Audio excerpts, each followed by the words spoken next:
अस्सलाम वालेकुम स्टूडेंट्स। तो आज हम पढ़ने वाले हैं बियोलॉजिकल मेथड के बारे में। आइए देखते हैं बियोलॉजिकल मेथड क्या होता है। इसको डिफाइन करते हैं।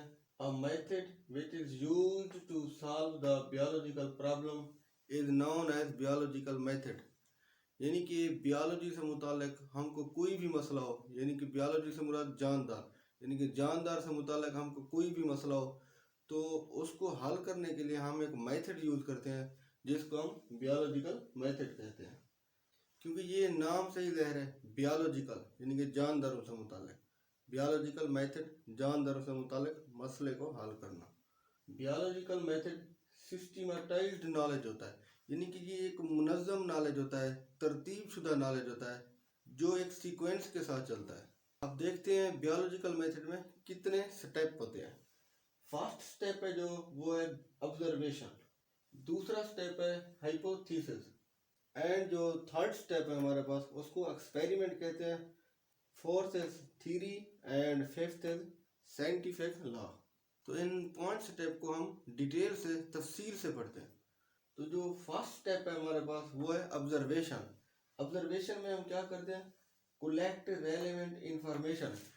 रेलेवेंट इंफॉर्मेशन यानी कि उस मसले से मुतालिक जो हमको मालूमात मिलती हैं तो उनको हम कलेक्ट करते हैं, इकट्ठा करते हैं ताकि हमारा काम आगे चल सके। फिर देखिए, एक बियोलॉजिकल जो प्रॉब्लम होता है तो उसकी रिकॉग्निशन किस तरह करते हैं, उसकी यानी कि पहचान किस तरह करते हैं। तो वो है हमारे पास 5 सेंसेस। फर्स्ट सेंस जो है वो है विजन, यानी कि चीज़ों को देखना। जो वो मसला होगा बियोलॉजिकल तो हम व्यू करके उसकी परख कर सकते हैं, उसकी जांच कर सकते हैं। सेकंड है टच, यानी कि उस मसला जो हमको दरपेश हो तो इस तरह टच करके, हाथ लगाकर, छू कर, इस तरह भी हम उसकी पहचान कर सकते हैं। आवाज़ सुनकर भी हम उसकी पहचान कर सकते हैं आया कौन सा मसला है। टेस्ट, हम चख कर भी उसकी पहचान कर सकते हैं उस मसले की, यानी कि वो जो मसला है तो उसको स्मेल करके यानी कि सूंघ कर इस तरीके से उसकी पहचान कर सकते हैं। यानी कि ये 5 स्टेप है जो हमारे पास, यानी कि इनकी मदद से हम एक बियोलॉजिकल मसले की परख कर सकते हैं, उसकी रिकॉग्निशन कर सकते हैं, उसकी पहचान कर सकते हैं। हमारे पास जो फर्स्ट स्टेप ऑब्जर्वेशन था उसके मजीद 2 पार्ट हैं, यानी कि quantitative observation and qualitative observation. Quantitative observation में हम क्वांटिटी की बात करेंगे, यानी कि मिकदार की बात करेंगे। क्वांटिटेटिव ऑब्जर्वेशन मेजरेबल होते हैं, यानी कि इनकी हम पेमेश कर सकते हैं। जिस तरह कह सकते हैं फलां चीज इतने फीट में है, फलां चीज इतने इंच में है। क्वांटिटेटिव ऑब्जर्वेशन में एक्यूरेसी होती है, यानी कि ये बिल्कुल एक्यूरेट होते हैं। जो मिकदारें होती हैं ये एक्यूरेट होती हैं। These are recorded in number, यानी कि इनको नंबर में रिकॉर्ड किया जा सकता है, जिस तरह 1 2 3। अब ये एक फिक्स डिजिट है। क्वांटिटेटिव ऑब्जर्वेशन इनवेरिएबल होते हैं। इनवेरिएबल मतलब जो तब्दील ना हो, जिस तरह 13.4, 15.5। अब ये चेंज नहीं हो सकता, इसको कहते हैं इनवेरिएबल। जिस तरह हमारे पास एक डिजिट है 50, 40, 10, तो ये डिजिट इनवेरिएबल है, यानी कि फिक्स है, तब्दील नहीं हो सकते। और ये क्वांटिटेटिव ऑब्जर्वेशन में आते हैं। क्वालिटेटिव ऑब्जर्वेशन, इसमें हम क्वालिटी की बात करेंगे कि फलां चीज़ की क्वालिटी किस तरह है। तो ये क्वालिटेटिव ऑब्जर्वेशन मेजरेबल नहीं होते, एक्यूरेट नहीं होते, रिकॉर्ड इनको नहीं किया जा सकता। इसी तरह ये वेरिएबल होते हैं, यानी कि तब्दील हो जाते हैं। मिसाल के तौर पर फ्लावर की जो ब्यूटी होती है, एक फूल की खूबसूरती होती है, या फिर उसकी फ्रेगरेंस यानी कि जो खुशबू होती है, तो उसको हम मेजर नहीं कर सकते, उसकी पैमाइश नहीं कर सकते। यानी कि हम ब्यूटी एंड फ्रेगरेंस की पैमाइश नहीं कर सकते, खूबसूरती को कभी हम माप नहीं सकते। तो ये हो गया हमारे पास क्वालिटेटिव ऑब्जर्वेशन, क्वालिटी की बात की हमने इधर। सेकंड स्टेप है जो बियोलॉजिकल मेथड का वो है हाइपोथेसिस, यानी कि मफरूज़ा बनाना। तो इसमें हम क्या करते हैं, जो बैकग्राउंड नॉलेज होता है, यानी कि जो पहले हमने इकट्ठा किया होता है, उसको हम फर्दर उसकी अरेंजमेंट करते हैं। और ये हाइपोथेसिस टेंटेटिव एक्सप्लेनेशन होती है। टेंटेटिव कहते हैं आर्जी, टेम्परेरी। तो ये इसमें जो हमको स्टेटमेंट मिलती है वो आर्जी होती है, क्योंकि उसका हमने अभी एक्सपेरिमेंट नहीं किया होता, तो उसको हम टेंटेटिव एक्सप्लेनेशन कहेंगे। और वो अनटेस्टेड होती है। इसी तरह डिडक्टिव रीजनिंग, जिसमें हम जनरल टू स्पेसिफिक मूव करते हैं, यानी कि आम बात से मखसूस बात की तरफ हम जाते हैं। इफ एंड देन का इस्तेमाल करते हैं। जो स्टेटमेंट हमको मिलती है हम उसमें आइए देखते हैं इफ एंड देन किस तरह हम इस्तेमाल करते हैं। फॉर एग्जाम्पल हम कहते हैं कि जी if all birds have wings, अगर तमाम परिंदों के पर हैं, एंड स्पैरोज आर बर्ड्स, और जो चिड़िया हैं वो परिंदे हैं, देन स्पैरोज हैव विंग्स, तो फिर चिड़िया के पर होने चाहिए। देखिए हम जर्नल बात से गए, यानी कि हमने सिर्फ परिंदों की बात की, परिंदे को मखसूस नहीं किया, उसका नाम नहीं लिया, शुरू से ही हमने सिंपल ऐसे जर्नल परिंदे बोल दिया, यानी कि बर्ड्स की हमने बात की।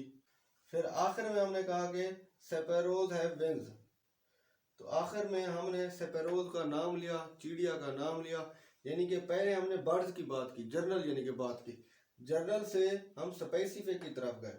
मतलब अगर परिंदों के पर हैं तो स्पैरो जो है वो हमारे पास वो भी एक परिंदा है, फिर चिड़िया के भी पर होने चाहिए। इसको कहते हैं डिडक्टिव रीजनिंग। और जो दूसरी एग्जांपल है उसमें आइए हम देखते हैं। If green plants cause photosynthesis in the presence of light, यानी कि सूरज की रोशनी की मौजूदगी में अगर पौधे फोटोसिंथेसिस करते हैं, यानी कि अगर फिर उनको डार्कनेस में रख दिया जाए, अंधेरे में उन पौधों को रख दिया जाए, तो फोटोसिंथेसिस नहीं होगी और ग्लूकोज नहीं बनेगा। इसी तरह हाइपोथेसिस का एक स्टेप था डिडक्टिव रीजनिंग और दूसरा है इंडक्टिव रीजनिंग, यानी कि इसमें हम स्पेसिफिक टू जर्नल मूव करेंगे, यानी कि खास जानदार से आम जानदारों की तरफ मूव करेंगे। As like if sparrows have wings, वो कहते हैं अगर चिड़िया के पर हैं, एंड ईगल हॉक पैरट्स और बर्ड्स, वो कहता है कि जी अगर चिड़िया पर रखती है तो उकाब, बाज और तोता ये भी परिंदे हैं, then all birds have wings, तो दूसरे जितने भी परिंदे हैं उनके पर होने चाहिए।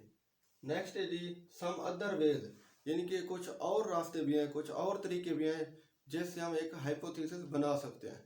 जिस तरह इन्यूशन और इमेजिनेशन, यानी कि तखय्युल करके, ख्याल करके, इस तरह भी हम मफरूज़ा बना सकते हैं। एस्थेटिक प्रेफरेंस, ज़ाती पसंद नापसंद, इस बिना पे भी मफरूज़ा बना सकते हैं। Religious ideas and philosophical ideas, यानी कि जो मजहबी आइडियाज़ होते हैं, इसकी बुनियाद पर भी हम मफरूज़ा कर सकते हैं। Discovery of one thing while looking other thing, यानी कि जब हम किसी चीज़ की तलाश में हों और वो हमको ना मिले, यानी कि अचानक किसी और चीज़ पर नज़र पड़ जाए, कोई और चीज़ हमको डिस्कवर हो जाए, तो इस तरीके से भी बाज़ औक़ात मफरूज़ा बन जाता है। बायोलॉजिकल मेथड का जो तीसरा स्टेप है वो है एक्सपेरिमेंट। अब देखें एक्सपेरिमेंट एक बहुत ही अहम स्टेप होता है। एक्सपेरिमेंट सही होगा तो हमारा काम आगे चलेगा, वरना नहीं चलेगा। एक्सपेरिमेंट रिगोरस टेस्टिंग होती है, रिगोरस कहते हैं सख्त, कम्प्लेक्स टेस्टिंग होती है। एक्सपेरिमेंट में हम रिपीटेड टेस्ट करते हैं, यानी कि एक्सपेरिमेंट में हम बार बार टेस्ट करते हैं, वो जो तजर्बा होता है उसको बार बार हम दोहराते हैं। अगर वो तजर्बात हमारे करेक्ट हो जाए, सही हो जाए, फिर क्या होता है, साइंटिस्ट कॉन्फिडेंस इंक्रीज, तो एक साइंसदान का कॉन्फिडेंस इंक्रीज हो जाता है। तो नेक्स्ट है जी fourth step theory. Theory is formed at that time when series of hypothesis support the same result, यानी कि थ्योरी उस वक्त बनती है जब बहुत सारे हाइपोथेसिस एक ही रिजल्ट दें। थ्योरी दो तरह की होती है, good theory and productive theory. जो गुड थ्योरी होती है वो प्रिडिक्टिव होती है, यानी कि एक गुड थ्योरी पेशीन गोई कर सकती है, एंड हैज एक्सप्लेनेटरी पावर। एक जो गुड थ्योरी होती है उसमें वजाहत करने की सलाहियत होती है, उसके जरिए हम डिटेलिंग कर सकते हैं। प्रोडक्टिव थ्योरी ये ऐसी थ्योरी होती है which can suggest new hypothesis, यानी कि इस थ्योरी से हम एक न्यू हाइपोथेसिस बना सकते हैं, इस वजह से इसको प्रोडक्टिव थ्योरी कहते हैं। लास्ट स्टेप है जी हमारे पास साइंटिफिक लॉ। तो ये साइंटिफिक लॉ इररिफ्यूटेबल थ्योरी होती है, यानी कि ये ऐसी थ्योरी होती है यानी कि जिसको झुटलाया ना जा सके। अब लॉ में हम चीज़ों को झुटला नहीं सकते, और ये लॉ जो होता है ये कांस्टेंट होता है और यूनिफॉर्म होता है। अब यानी कि इसमें तब्दीली की कोई गुंजाइश नहीं होती, यानी कि ये परमानेंट हो जाता है, कांस्टेंट हो जाता है, यूनिफॉर्म हो जाता है। Laws are more general than theories. इसी तरह हम कह सकते हैं कि ये कॉम्प्लेक्स क्वेश्चन का भी जवाब दे सकता है।